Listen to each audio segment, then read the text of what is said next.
Please subscribe and share SWA News। Trombay police ने बच्चा बेचने खरीदने वाले गैंग व नर्सिंग होम का किया पर्दाफाश।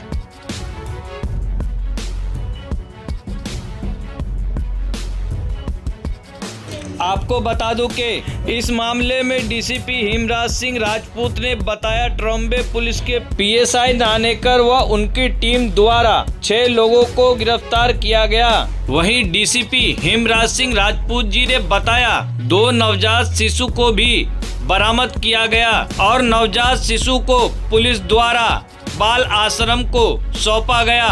Bureau report SWA news. Trombay police station को एक इंफॉर्मेशन मिली थी जिसमें जो न्यूबॉर्न बेबी है उनको बेचने का एक रैकेट सामने आया था।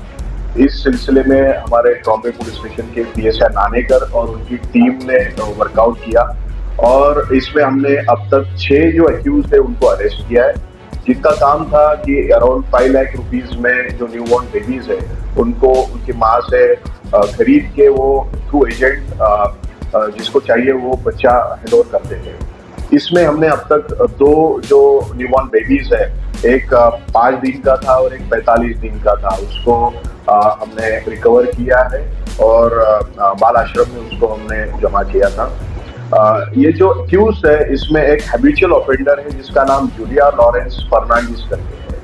इसके ऊपर इसके पहले के 7 केसेस है। जो आखिरी केस था उसका था वो 2022 का था।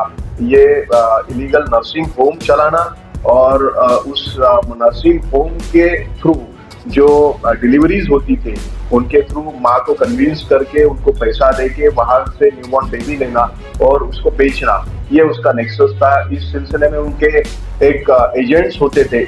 इस केस में भी उनके 3 एजेंट्स थे जो गोरीबी शेख, शबाना शेख और रीना चौहान करके थे।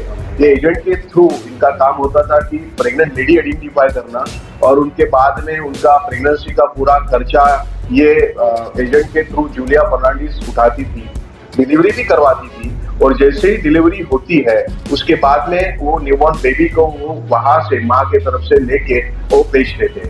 इसमें एक इलीगल नर्सिंग होम का भी मामला सामने आया जिसके थ्रू ये डिलीवरीज होती थी। जो एक सायरा बानो नबीउल्ला शेख करके थी, वो एक शिवाजी नगर इलाके में इलीगल नर्सिंग होम चला रही थी। इस सिलसिले में हमने जो ट्रॉम्बे पुलिस स्टेशन में IPC 370-34 तथा सेक्शन 81, 87 बाल न्याय अधिनियम 2015 का और सेक्शन 33, 36 महाराष्ट्र वैद्यक व्यवसाय अधिनियम 1961 का, इस तहत हमने मामला दर्ज करा। इसमें जो नर्सिंग होम चल रहा था वो BMC के थ्रू हमने वहां पे पंचनामा करके सील किया था और अब तक जो सामने आया उसके थ्रू हमने 2 जो न्यूबॉर्न बेबी है उनको रिकवर किया है। ये जो नेक्सस था एक अराउंड 5 लाख की डील करता था बच्चों को बेचने के लिए। उसमें से 1 लाख रुपए जो है वो बच्चे की माँ को दिया जाता था और उसका जो प्रेगनेंसी का और डिलीवरी का ये पूरा खर्चा ये जो पूरे एक्यूज है ये उठाते थे। तो इस सिलसिले में जो पहले के ऑफेंसेस थे जूलिया के ऊपर, ये से 6-7 मामले थे। तो इस सिलसिले में हम ऑनरेबल कोर्ट से रिक्वेस्ट करके उसकी बेल जो है वो कैंसिल करवाने के लिए कोशिश कर रहे हैं।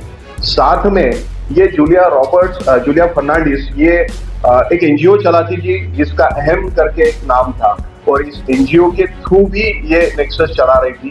उस एनजीओ का नया जो रजिस्ट्रेशन है वो कैंसिल करने के लिए भी हमने लेटर लिखे हैं। साथ में ये जूलिया फर्नांडिस एक DMLT उसका एजुकेशन था, उसके थ्रू ये सोनोग्राफी सेंटर चलाने का भी लाइसेंस लेने के लिए कोशिश कर रही थी। ये बात भी सामने आने के बाद में उसके बारे में भी हम तहकीकात कर रहे हैं और उसके बारे में कंसर्न डिपार्टमेंट को भी हम कन्वे कर रहे हैं। तो ये जो पूरा नेक्सस था उस सिलसिले में अब तक 6 एक्यूज अरेस्ट किए। पीएसआई नानेकर और उनकी जो टीम है उन्होंने अच्छा इसके बारे में तफ्तीश करके ये सब जो नेक्सस है ओपन किया है। तो ये जो महिला है जो बच्चों को जन्म देती थी, इनका और एजेंट का संपर्क किस तरह से होता है? जो एजेंट्स है वो एजेंट्स अलग अलग एरिया से है उस एरिया में रहते हुए वो प्रेग्नेंट लेडी आइडेंटिफाई करते थे।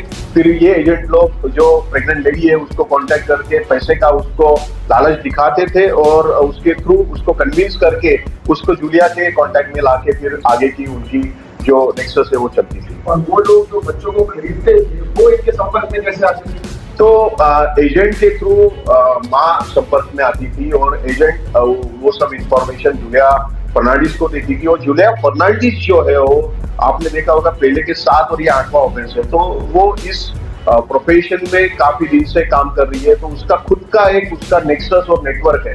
तो ये जूलिया फर्नांडिस के थ्रू वो जो नीडी पर्सन है जिसको बच्चे चाहिए वो आइडेंटिफाई करके उनको भेजती तो लिया है क्या इसके ऊपर और कोई और कितने सारे मामला थे? जूलिया के ऊपर जूलिया फर्नांडिस जो है 7 मामले हैं। जो मामले वडारा सिटी का आखिरी मामला था, उसके अलावा क्राइम ब्रांच के 2 मामले हैं, थाना शहर सिटी का एक है, मानपुर पुलिस स्टेशन का एक है। ऐसे करीब 7 मामले हैं। तो 7 मामले के बारे में हम इन्वेस्टिगेशन पेपर्स जो है वो कलेक्ट करके उसके बारे में आगे की तफ्तीश भी कर रहे हैं। अब तक कितने बच्चे रिकवर हुए? अब तक 2 बच्चे हमने रिकवर किए, 5 दिन का और 45 दिन का, ऐसे 2 बच्चे इसमें रिकवर हुए। और जिनको वो बच्चे दिए गए थे क्या वो भी आइडेंटिफाई हुए? हाँ, उस सिलसिले में उनकी भी हम तफ्तीश कर रहे हैं। और जो माँ है जो अपने बच्चों को जो बेचा कर रही है तो उनके ऊपर कुछ कार्रवाई नहीं? इनमें से एक जो है वो माँ है जो एक्यूज्ड है उनमें से। तो उसमें गुलाब शाह मतीन शेख करके जो है ये उनमें से एक 5 दिन के जो बेबी मिला था उसकी माँ है, उसको भी हमने ये तो इसका अमाउंट है 5 लाख रुपए का। उसमें वो जो माँ है जो बच्चे को जन्म देती है उसे कितना मिलता था? करीब ऑन एन एवरेज अगर आप देखें तो 1 लाख के करीब वो माँ को देते थे। इसके अलावा उसका प्रेगनेंसी का खर्चा और डिलीवरी का खर्चा ये नेक्सस उठाता था। सर वो जो हॉस्पिटल है क्या उस पर भी कार्रवाई हुई है? इस सिलसिले में एक रहमानी क्लिनिक करके है। रहमानी क्लिनिक ये जो था वो सायरा बानो नबीउल्लाह शेख ये इलीगल नर्सिंग होम ये चला रही थी। तो उसमें हमने रेड किया, वहाँ पे पंचनामा करके बीएमसी के साथ मिलकर उसको हमने सील किया।